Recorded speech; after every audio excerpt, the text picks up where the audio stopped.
இம்முறை ஆஸ்திரேலியாவிலும் நினைவு தூபி அமைக்கப்பட்டிருக்கின்றது. சிட்னி மாநகரில் இந்த நினைவு தூபி உத்தியோகபூர்வமாக அங்குரார்ப்பணம் செய்யப்பட்டு இதிலும் நினைவு நிகழ்வுகள் நடைபெற்றிருக்கின்றன. தாயகத்தில் என்றும் போல் இன்றும் இந்த மே 18 நிகழ்வு நடைபெற்றிருக்கின்றது. குறிப்பாக பல்கலைக்கழக சமூகத்தினுடைய இந்த பிரசன்னத்தில் அதிகமான நிகழ்வுகள் நடைபெற்றிருப்பதை பார்க்கக்கூடியதாக இருக்கின்றது. 17 வருட துன்பியல் வரலாறு எந்த ஒரு இனமுமே சந்தித்திருக்காத கபடமான ஒரு சூழ்ச்சிக்குள் தமிழினம் தள்ளப்பட்டு அவ்வாறான நிலையை அவர்கள் அடைவதற்கான ஒரு எய்து புள்ளியாக சர்வதேசம் அமைந்திருந்தது என்பதை நாங்கள் உள்வாங்கிக் கொண்டு இந்த விடயத்தை பார்ப்போமாக இருந்தால் நிச்சயமாக தற்பொழுது 17 ஆண்டுகளின் பின்னராவது தங்களுடைய குரல்களை மற்றவர்களுக்கு தெரிவிக்கக்கூடிய சந்தர்ப்பத்தை அடைந்த மக்களாக தற்பொழுது இந்த மக்கள் இருக்கின்றார்கள். அதற்கு தற்போதைய அரசாங்கத்தின் சில விட்டுக் கொடுப்புகள் அல்லது ஆக்கிரமிப்புகளில் இருந்து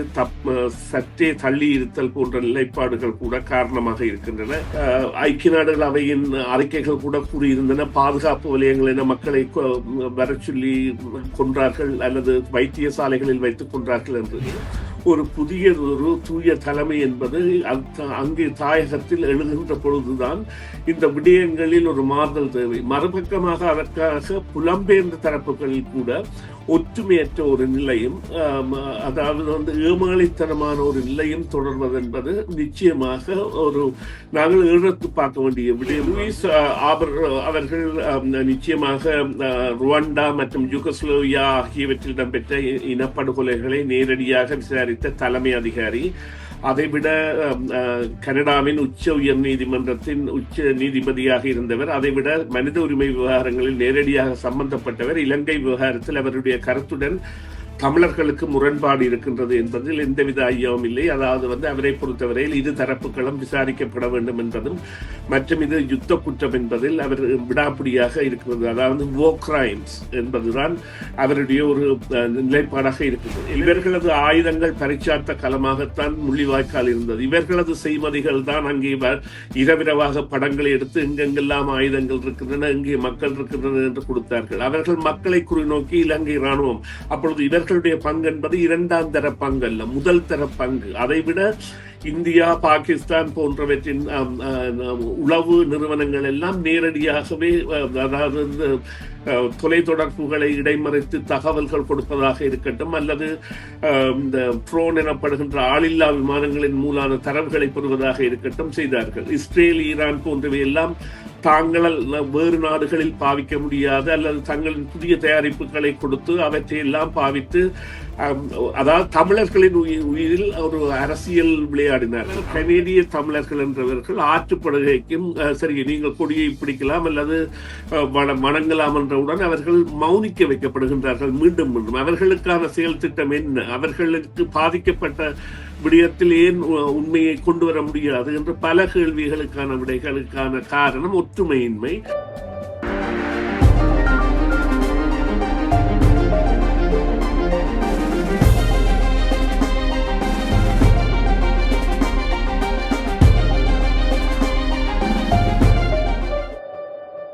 உங்கள் அனைவரையும் செய்தியின் பின்னணி நிகழ்ச்சியில் சந்திப்பதில் மகிழ்ச்சி அடைகின்றோம். செய்தியின் பின்னணி நிகழ்ச்சியில் இன்று மே 18 குறித்து பேச இருக்கின்றோம். உலக ரீதியில் மே 18 தமிழ் இன படுகொலை நாள் அனுஷ்டிக்கப்படுகின்றது. கனடா உட்பட உலக நாடுகள் பலவற்றிலும் இந்த நிகழ்வு நடைபெறுகின்றது. கனடாவில் 2 இடங்களில் பிரதான நிகழ்வுகள் நடைபெறுகின்றன. ஒன்று முள்ளிவாய்க்கால் நினைவு படுகொலை இடம்பெற்ற தூபிக்கு முன்னாக பிராம்டனில் இடம்பெறுகின்றது. அடுத்த நிகழ்வாக மாலை 6 மணிக்கு Scarborough down centre Albert Campbell சதுக்கத்தில் நிகழ்வு நடைபெறுகின்றது. இதை தவிர தாயகத்தின் பல பகுதிகளிலும் இந்த முள்ளிவாய்க்கால் நினைவேந்தல் நிகழ்வுகள் நடைபெற்றிருக்கின்றன. உலகின் பல இடங்களிலும் இவ்வாறான நிகழ்வுகள் நடைபெறுகின்றன. குறிப்பாக இம்முறை ஆஸ்திரேலியாவிலும் நினைவு தூபி அமைக்கப்பட்டிருக்கின்றது. சிட்னி மாநகரில் இந்த நினைவு தூபி உத்தியோகபூர்வமாக அங்குரார்ப்பணம் செய்யப்பட்டு இதிலும் நினைவு நிகழ்வுகள் நடைபெற்றிருக்கின்றன. இந்த தருணத்தில் இன்றைய நிகழ்ச்சியில் மே 18 என்பது 17 ஆண்டுகளை கடந்திருக்கின்ற நிலையில் எவ்வாறான செயற்பாடுகளில் தமிழ் மக்கள் இதுவரை ஈடுபட்டிருக்கின்றார்கள், எதிர்காலத்தில் இந்த நினைவு நிகழ்வு என்பது எவ்வாறானதாக அனுஷ்டிக்கப்பட வேண்டும், அதன் மூலமாக தமிழர்கள் எவ்வாறான இலக்குகளை அடைய வேண்டும் போன்ற பல கேள்விகள் இன்றும் நம் மத்தியில் எழுந்திருக்கின்றன. இது குறித்து தான் பேச இருக்கின்றோம். இப்பொழுது எங்களோடு ஆய்வாளர் சுரேஷ் தர்மா இணைந்திருக்கின்றார். தன்னுடைய கருத்துக்களை அவர் பகிர்ந்து கொள்ள இருக்கின்றார். வணக்கம் சுரேஷ். வணக்கம், வணக்கம் ராம், வணக்கம் நேர்களே. ஆமாம். தாயகத்தில் என்றும் போல் இன்றும் இந்த மே 18 நிகழ்வு நடைபெற்றிருக்கின்றது. குறிப்பாக பல்கலைக்கழக சமூகத்தினுடைய இந்த பிரசன்னத்தில் அதிகமான நிகழ்வுகள் நடைபெற்றிருப்பதை பார்க்கக்கூடியதாக இருக்கின்றது. குறிப்பாக யாழ் பல்கலைக்கழகத்தில் இடம்பெற்ற கண்காட்சி என்பது மிக முக்கியமானது. இளம் தலைமுறையினருக்கு இந்த வரலாறு கடத்தப்படுவதற்கான ஒரு தளமாக இந்த தளம் அமைந்திருப்பதை பார்க்கக்கூடியதாக இருக்கின்றது. உங்களை பொறுத்தவரையில் தாயகத்தில் முள்ளிவாய்க்கால் 18 நினைவு நிகழ்வு என்பது எவ்வாறானதாக அனுஷ்டிக்கப்பட்டிருக்கின்றது? கடந்த அரசாங்கங்களில் இருந்து அனுர அரசாங்கத்தின் கீழ் இந்த நிகழ்வு எவ்வாறு நடைபெற்றிருப்பதாக நீங்கள் பார்க்கிறீர்கள்? இந்த விவகாரம், அதாவது நீங்கள் குறிப்பிட்டது மாதிரி 17 வருட துன்பியல் வரலாறு, எந்த ஒரு இனமுமே சந்தித்திருக்காத கபடமான ஒரு சூழ்ச்சிக்குள் தமிழினம் தள்ளப்பட்டு அவ்வாறான நிலையை அவர்கள் அடைவதற்கான ஒரு எய்து புள்ளியாக சர்வதேசம் அமைந்திருந்தது என்பதை நாங்கள் உள்வாங்கிக் கொண்டு இந்த விடயத்தை பார்ப்போமாக இருந்தால், நிச்சயமாக தற்பொழுது 17 ஆண்டுகளின் பின்னராவது தங்களுடைய குரல்களை மற்றவர்களுக்கு தெரிவிக்கக்கூடிய சந்தர்ப்பத்தை அடைந்த மக்களாக தற்பொழுது இந்த மக்கள் இருக்கின்றார்கள். அதற்கு தற்போதைய அரசாங்கத்தின் சில விட்டுக் கொடுப்புகள் அல்லது ஆக்கிரமிப்புகளில் இருந்து சற்றே தள்ளி இருத்தல் போன்ற நிலைப்பாடுகள் கூட காரணமாக இருக்கின்றன. எனவே அவர்கள் இப்பொழுது விவரிக்கின்றார்கள், எவ்வாறான ஒரு துன்ப இயலுக்கு இந்த போர் தங்களை தள்ளியது, எவ்வாறாக கபடமாக இது செய்யப்பட்டது. குறிப்பாக ஒரு 2 தரப்புகள் சம பேச்சு பலத்தை கொண்டு, அல்லது ஒரு தரப்பு என்பது மேலோங்கி இருந்த ஒரு காலகட்டத்தில் சர்வதேசம் என்பது அங்கே செல்கின்றது.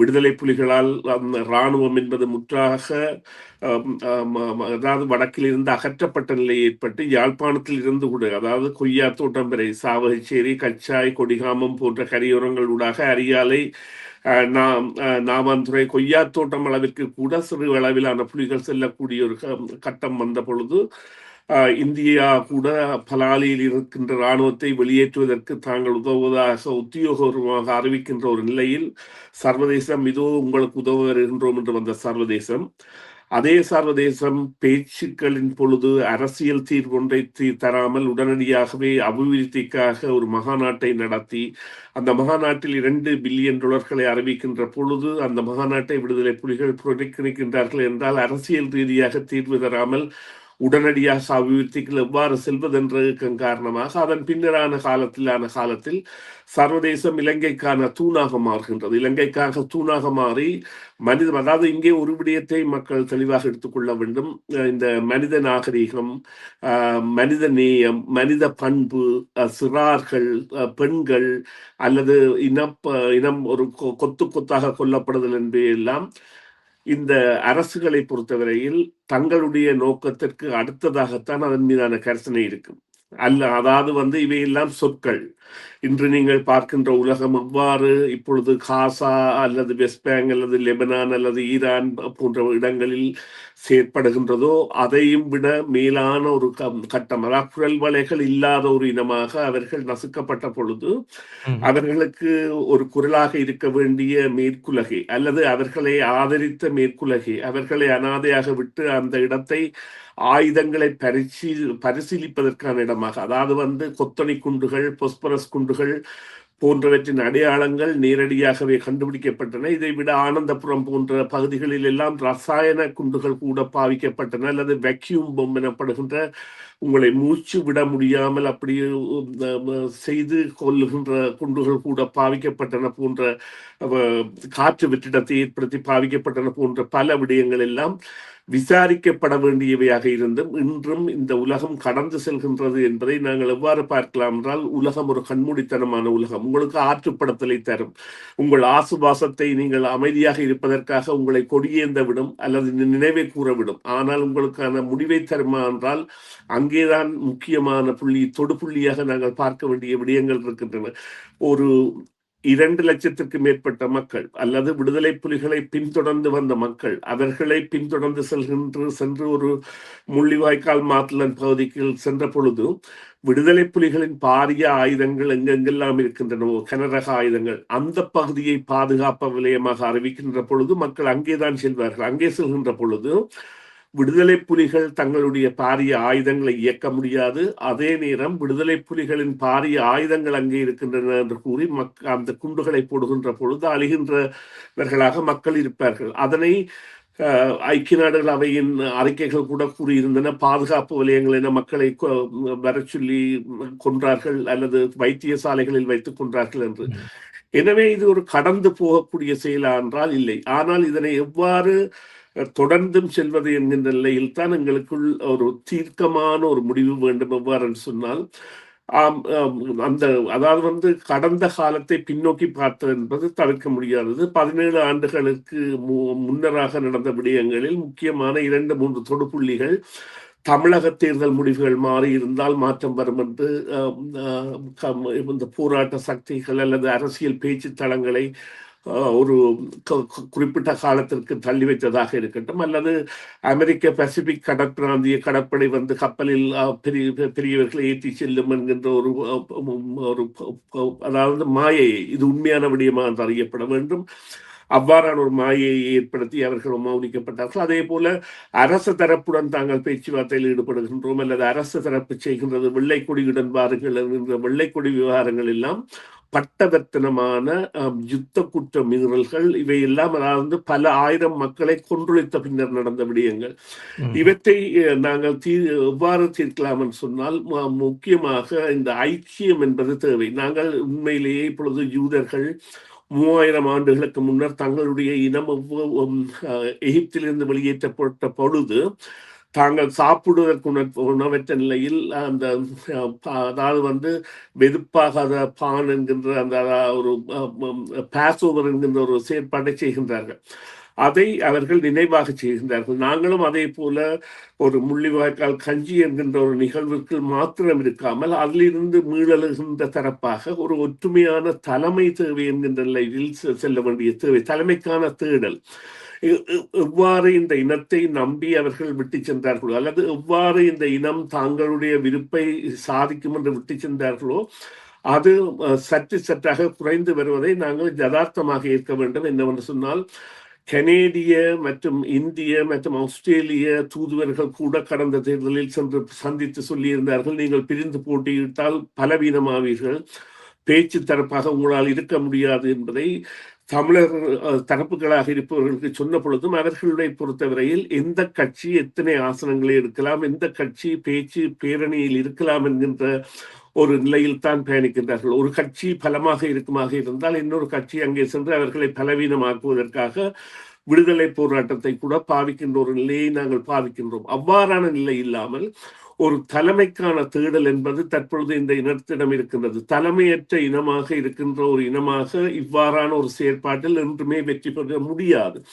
அதற்கான ஒரு வழிவகைகளை செய்யக்கூடிய ஒரு சிந்தனை முகாம்கள் என்பன மக்கள் மத்தியில் ஏற்படுத்தப்பட வேண்டும். குறிப்பாக இவ்வாறு கூட நாங்கள் கூறலாம், அதாவது இந்த சில நாடுகள் கூட தாங்கள் உதவுவதாக, கனடா கூட தாங்கள் நேரடியாக பங்கு பெற்றி உதவுவதற்கு விரும்பிய பொழுதும் தாங்கள் கனடாவில் சந்தித்தவர்கள் வேண்டாம், அறிக்கையை மட்டும் விடுங்கள், அங்கே உள்ளவர்கள் பார்ப்பார்கள் என்று சொன்னார்கள் என்று சொல்லியிருந்தால் அது எவ்வாறு நடந்தது என்பதையெல்லாம் நாங்கள் மீளிரை போட்டு ஆராய்ந்து, இல்லை இது இவ்வாறு தான் நடக்க வேண்டும் என்று, ஏனென்றால் சம்பவ சாட்சியங்கள் என்பன அழிந்து போவதற்குரிய காலமாக அல்லது இதில் காயமுற்ற அல்லது இதில் பாதிக்கப்பட்டவர்கள் கூட தங்களுடைய வாழ்வியலை மாற்றக்கூடியவர்களாகவோ அல்லது காலத்தின் ஒரு சோகமாக மரணிக்கக்கூடியவர்களாக மாறுகின்றது தான் இந்த கால இழுத்தடிப்பு. கால இழுத்தடிப்பு இல்லாமல் இதனை செய்வதாக இருந்தால் ஒரு யதார்த்தத்தை புரிய வேண்டும். இந்த தேர்தல் அரசியல்வாதிகள் நிச்சயமாக தமிழர்களை பொறுத்தவரையில் அவர்கள் ஒரு தலைமையாக இல்லை என்பதை நாங்கள் பல வகைகளில் பார்த்திருக்கின்றோம். உலக வங்கி பணம் கொடுக்கப்பட்ட பொழுது அப்பொழுது முதல்வராக இருந்தவர் தனது தேவைகளுக்காக அவரை மறுத்திருந்தார். எவ்வாறு வடக்கு கிழக்கு மக்கள், அதே போல பாராளுமன்ற உறுப்பினர்களுக்கு கொடுக்கப்படுகின்ற பணங்கள் கூட பயன்படுத்தப்படுவதில்லை என்பதை சுயேட்சை போன்றவர்கள் சென்றுதான் வெளிக்கொண்டு வருகின்றார்கள். அதே போல இலங்கை இராணுவத்திற்கு ஆதரவான விடயங்களில் ஆதரவு வாக்களிப்பது மற்றும் மதுபான சாலை பெர்மிட் பெறுவது போன்றவர்களில் அவர்கள் ஈடுபடுகின்றார்கள். எனவே ஒரு புதிய ஒரு தூய தலைமை என்பது அங்கே தாயகத்தில் எழுகின்ற பொழுதுதான் இந்த விடயங்களில் ஒரு மாறுதல் தேவை. மறுபக்கமாக நிச்சயமாக அதற்காக புலம்பெயர்ந்த தரப்புகளில் கூட ஒற்றுமையற்ற ஒரு நிலையும் அதாவது வந்து ஏமாளித்தனமான ஒரு நிலையும் தொடர்வது என்பது நிச்சயமாக ஒரு நாங்கள் எடுத்து பார்க்க வேண்டிய விடயம் தான். இது நிச்சயமாக ஒரு பரிசீலிக்கப்பட வேண்டிய விடயம். ஆமாம். இதில் மிக முக்கியமாக இன்று அம் இவ்வாறு முள்ளிவாய்க்கால் நினைவு நாள் அனுஷ்டிக்கப்படுகின்ற பொழுது, தெற்கில் பொறுத்தவரையில் போர் வெற்றி வீரர்கள் நாள் கடைப்பிடிக்கப்படுகிறது. அதில் குறிப்பாக மஹிந்த ராஜபக்ச குறிப்பாக பல விடயங்களை குறிப்பிட்டிருக்கின்றார். இதே நேரத்தில் உலக நாடுகளில் அங்கீகரிக்கப்பட்ட நிலையில் இனப்படுகொலை என்ற விடயம் பல நாடுகளில் அங்கீகரிக்கப்படக்கூடிய ஒரு வாய்ப்பு ஏற்பட்டிருக்கின்றது. இது எதிர்கால சமூகத்திற்கு எந்த அளவுக்கு மிக முக்கியமானது. குறிப்பாக நான் முதலில் குறிப்பிட்டது போன்று ஆஸ்திரேலியா போன்ற நாடுகளிலும் நினைவு தூவிகள் எழுப்பப்படுவது போன்றவை வரலாற்றை கடத்துவதற்கு ஒரு முக்கிய தூணாக பார்க்கப்பட்டாலும் கூட, அந்த நாடுகளின் மூலமாக எவ்வாறான எதிர்கால நடவடிக்கைகள் மேற்கொள்ளப்படலாம் என்று கருதுகிறீர்கள்? குறிப்பாக இப்பொழுது கனடாவில் ஆளுநர் நாயகமாக லூயிஸ் ஆபர் அவர்கள் பொறுப்பேற்க இருக்கின்றார். அவருடைய பதவியில் அவர் சில விடயங்களை எவ்வாறு செய்வார் என்ற கேள்வி தமிழர்கள் மத்தியில் எழுந்திருக்கின்றது. இருதரப்பும் விசாரணைக்கு உட்படுத்தப்படுகின்ற நிலை ஏற்பட்டால் அதனால் ஏற்படக்கூடிய விளைவுகள் எப்படி இருக்கும்? அதனை கனடா குறிப்பாக புலம்பெயர்ந்து வாழுகின்ற தமிழர்கள் அதிகம் இருக்கக்கூடிய ஒரு நாடாக இருக்கின்ற பொழுது, இவ்வாறு தமிழர்களுக்கு இழைக்கப்பட்ட அநீதிக்கு எவ்வாறான தீர்வை இதனூடாக பெற்றுக்கொள்ள முடியும் என்று நீங்கள் நினைக்கின்றீர்கள்? குறிப்பாக ஆளுநர் நாயகமாக லூயிஸ் ஆபர் அவர்கள் பொறுப்பேற்பது என்பது இந்த விடயத்திற்கு எவ்வாறானதாக பார்க்கப்பட வேண்டியது? இல்லை, லூயிஸ் ஆபர் அவர்கள் நிச்சயமாக ருவாண்டா மற்றும் யூகோஸ்லோவியா ஆகியவற்றில் இடம்பெற்ற இனப்படுகொலைகளை நேரடியாக விசாரித்த தலைமை அதிகாரி. அதைவிட கனடாவின் உயர் நீதிமன்றத்தின் உச்ச நீதிபதியாக இருந்தவர். அதைவிட மனித உரிமை விவகாரங்களில் நேரடியாக சம்பந்தப்பட்டவர். இலங்கை விவகாரத்தில் அவருடைய கருத்துடன் தமிழர்களுக்கு முரண்பாடு இருக்கின்றது என்பதில் எந்தவித ஐயமும் இல்லை. அதாவது வந்து அவரை பொறுத்தவரையில் இரு தரப்புகளும் விசாரிக்கப்பட வேண்டும் என்பதும், மற்றும் இது யுத்த குற்றம் என்பதில் அவர் விடாப்பிடியாக இருக்கிறது. அதாவது war crimes என்பதுதான் அவருடைய ஒரு நிலைப்பாடாக இருக்கின்றது. எனவே இது ஒரு முரண்பாடான நிலையை தமிழர்களிடையே தோற்றுவித்தது. அல்லது சிங்களவர்கள் கூட அவருக்கு ஆதரவான அற்ற நிலையை என்றால் அவர் சர்வதேச விசாரணையை முன்னிலைப்படுத்துகின்றார் என்று இருந்த பொழுதிலும் அவரது பங்களிப்பு என்பது 2010களின் நடுப்பகுதியிலும் இறுதி பகுதியிலும் இருந்ததும், இப்பொழுது அவர் ஒரு புதிய முகம் எடுத்திருக்கின்ற படியால் அவரது நிலைப்பாடு எவ்வாறு இருக்கும் என்பதும் எங்களால் சொல்ல முடியாத இடத்தும், அவரது கருத்தியலின் படித்தன்னும் செல்வதற்காக சர்வதேச நீதிமன்றத்தின் முன்னால் இந்த விவகாரம் கொண்டு செல்லப்படும் வரை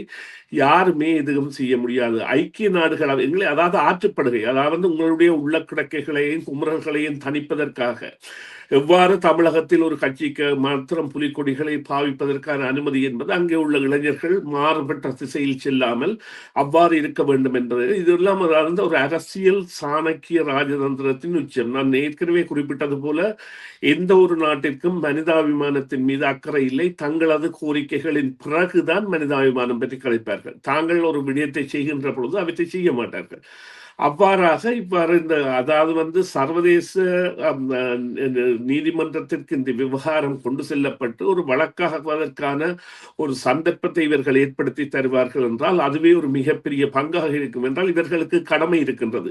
இவர்களது ஆயுதங்கள் பரிச்சார்த்த களமாகத்தான் முள்ளிவாய்க்கால் இருந்தது. இவர்களது செய்மதிகள் தான் அங்கே இரவிரவாக படங்களை எடுத்து எங்கெங்கெல்லாம் ஆயுதங்கள் இருக்கின்றன, எங்கே மக்கள் இருக்கின்றன என்று கொடுத்தார்கள். அவர்கள் மக்களை குறிநோக்கி இலங்கை இராணுவம். அப்பொழுது இவர்களுடைய பங்கு என்பது இரண்டாம் தர பங்கு அல்ல, முதல் தர பங்கு. அதைவிட இந்தியா, பாகிஸ்தான் போன்றவற்றின் உளவு நிறுவனங்கள் எல்லாம் நேரடியாகவே அதாவது தொலைத்தொடர்புகளை இடைமறைத்து தகவல்கள் கொடுப்பதாக இருக்கட்டும், அல்லது இந்த ட்ரோன் எனப்படுகின்ற ஆளில்லா விமானங்களின் மூலான தரவுகளை பெறுவதாக இருக்கட்டும் செய்தார்கள். இஸ்ரேல், ஈரான் போன்றவை எல்லாம் தாங்களால் வேறு நாடுகளில் பாவிக்க முடியாது அல்லது தங்களின் புதிய தயாரிப்புகளை கொடுத்து அவற்றை எல்லாம் பாவித்து அதாவது தமிழர்களின் உயிரில் ஒரு அரசியல் விளையாடினார்கள். அந்த நிலையிலிருந்து அவர்கள் மீள்வதற்கு அவர்களை விடக்கூடாது என்றால் அவர்களுடைய பொறுப்பு குரல் இருக்கின்றது. கனடாவை பொறுத்தவரையில் கூட கனடா ஏதோ இப்பொழுது புதுமுகம் எடுக்கவில்லை. அவர்களை பொறுத்தவரையில் பொறுப்பு குரல் இருக்கின்றது. ஒரு அமைப்பு என்பது தடை செய்யப்படுகின்றது, அவர்களுக்கான நிலைப்பாட்டில் மாற்றம் ஏற்படுகின்றது. மறுபக்கமாக மக்கள் தொடர்பான நிலைப்பாட்டில் எவ்வாறாக செயற்பட்டார்கள், அதாவது ஈழத்தமிழர்கள் உலகில் புலம்பெயர்ந்து வாழுகின்ற நாடுகளில் கனடாவில் தான் கூட வாழுகின்றார்கள் என்கின்ற பொழுது அவர்களுடைய பங்கு எவ்வாறு இருக்க போகின்றது? இதற்கான விசாரணைக்கான இப்பொழுது இவ்வாறு கூறுங்கள். உக்ரைனில் ஒரு போர் நடக்கின்றது. சர்வதேச அதாவது அரசியல் போராக அமெரிக்கா தலைமையில் நடக்கின்ற போருக்கு பல பில்லியன் டாலர்களை கனடா கொடுக்கின்றது. கனடாவின் ஆளுங்கட்சியை சேர்ந்தவரே ஒரு விசேட தூதுவராக கிறிஸ்டியா ஃப்ரீலேண்ட் அங்கு அவர் ஒரு உக்ரைனிய தொடர்பை கொண்டவராக இருக்கின்றபடியால் அவர் அங்கே சென்று அங்கே உள்ள நிலைமைகளுக்கு மேலும் உதவிகளை சேர்க்கின்றார். ஆனால் கனேடிய தமிழர்கள் என்றவர்கள் ஆற்றுப்படுகைக்கும் சரி நீங்கள் கொடியை பிடிக்கலாம் அல்லது வணங்கலாம் என்றவுடன் அவர்கள் மௌனிக்க வைக்கப்படுகின்றார்கள். மீண்டும் மீண்டும் அவர்களுக்கான செயல் திட்டம் என்ன, அவர்களுக்கு பாதிக்கப்பட்ட விடயத்தில் ஏன் உண்மையை கொண்டு வர முடியாது என்று பல கேள்விகளுக்கான விடைகளுக்கான காரணம் ஒற்றுமையின்மை. இந்த ஒற்றுமையின்மை தொடரும் மட்டும் எங்களுடைய இனம் என்பது சில வேளைகளில் நாங்கள் உண்மையிலேயே இவ்வாறு ஆண்டுக்கு ஆண்டு முள்ளிவாய்க்கால் கஞ்சி என்பதுடன் அதாவது இவ்வாறு யூத இனம் என்பது வென்றதன் பின் தனது நாட்டை வென்றதன் பின் இந்த பாஸ்ஓவர் என்கின்ற நிகழ்வை கொண்டாடியதோ அதே போன்றது ஒரு நிகழ்வை நாங்கள் வெல்லாமல் அல்லது ஒரு முடிவும் இல்லாமல் தொடர்வதா நிலைமை என்பது காரணமாக இருக்கின்றது என்றால் இரண்டு இடங்களும் தமிழர் தலைமைகள் தமிழர்களாலேயே பிரிக்கப்படுகின்றன. அவை ஒன்றாக்கப்படவில்லை. அவற்றின் பிரிவு எவ்வாறு அதாவது பலவீனமாக்குகின்றது என்பதற்கு தற்போதைய இலங்கை அரசியல் நிலவரம் அனைவருக்குமே பாடம். தமிழ் பகுதிகளில் 8 சிங்கள அதாவது பெரிய பிரதான கட்சியின் பாராளுமன்ற உறுப்பினர்கள் எந்த நாளும் இல்லாத அளவு தமிழர்களின் வரலாற்றில் என்றுமே இல்லாத அளவு இன்று 8 பாராளுமன்ற உறுப்பினர்களை சிங்கள கட்சிக்கு கொடுத்திருக்கின்றார்கள். அது மக்களுடைய வெறுப்பு. அவ்வாறான வெறுப்புகள் அல்லது தமிழர்கள் பலமாக உள்ள இடங்களில் வாக்குகளை பிரிக்காமல் இருப்பதற்கு நாங்கள் அவர்களை தட்டி கொடுக்கக்கூடாது, அவர்களை தட்டி கேட்க வேண்டும். இதன் மூலம் நீங்கள் என்ன சாதிக்கின்றீர்கள்?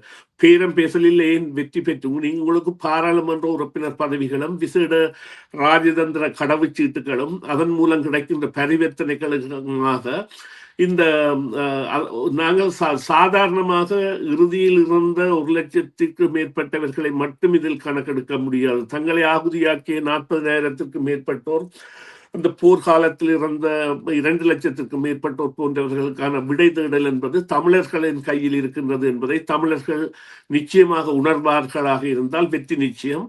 அவர்கள் தலைமைகளை தட்டி கேட்க வேண்டும், மௌனமாக கடந்து செல்லக்கூடாது. அதுதான் தற்போதைய நிலைமை. நன்றி சுரேஷ். நிகழ்ச்சியில் கலந்து கொண்டமைக்கு 17 ஆண்டுகள் கடந்த பொழுதிலும் இன்னும் தமிழர்கள் மத்தியில் இருக்கின்ற கேள்வி ஒன்றாகத்தான் இருக்கின்றது. அந்த கேள்வி தொடர வேண்டுமா அல்லது அந்த கேள்விக்கான முற்றுப்புள்ளி வைக்கப்பட வேண்டுமா என்பதனை மக்களும் அரசியல்வாதிகளும் தான் தீர்மானிக்க வேண்டிய ஒரு நிலையில் இருக்கின்றார்கள். இன்றைய நிகழ்ச்சியில் கலந்து கொண்ட உங்களுக்கு நன்றி சுரேஷ். நன்றி ராம். நன்றி நேயர்களே. மீண்டும் ஒரு பொழுதில் சந்திப்போம். சிஎம்ஆர் யூடியூப் சேனலில் இணைந்திருக்கும் நேர்கள் அனைவருக்கும் எமது நன்றி. காமெண்ட்ஸ் பகுதியில் உங்கள் கருத்துக்களை தெரிவிக்க தவறாதீர்கள். முக்கிய செய்திகள், காணொளி தொகுப்புகள், நேர்காணல் என பலதரப்பட்ட அம்சங்களையும் உங்களுக்காக தருகின்றது சிஎம்ஆர் யூடியூப் சேனல். சிஎம்ஆர் என்று சர்ச் செய்து எமது யூடியூப் சேனலை சப்ஸ்கிரைப் பண்ணுங்கள். உங்கள் உற்றார் உறவினர் நண்பர்களோடும் இந்த காணொளி தொகுப்புகளை பகிர்ந்து கொள்ளுங்கள். அருகில் இருக்கின்ற முக்கிய காணொளி தொகுப்புகளையும் தவறவிடாமல் பாருங்கள்.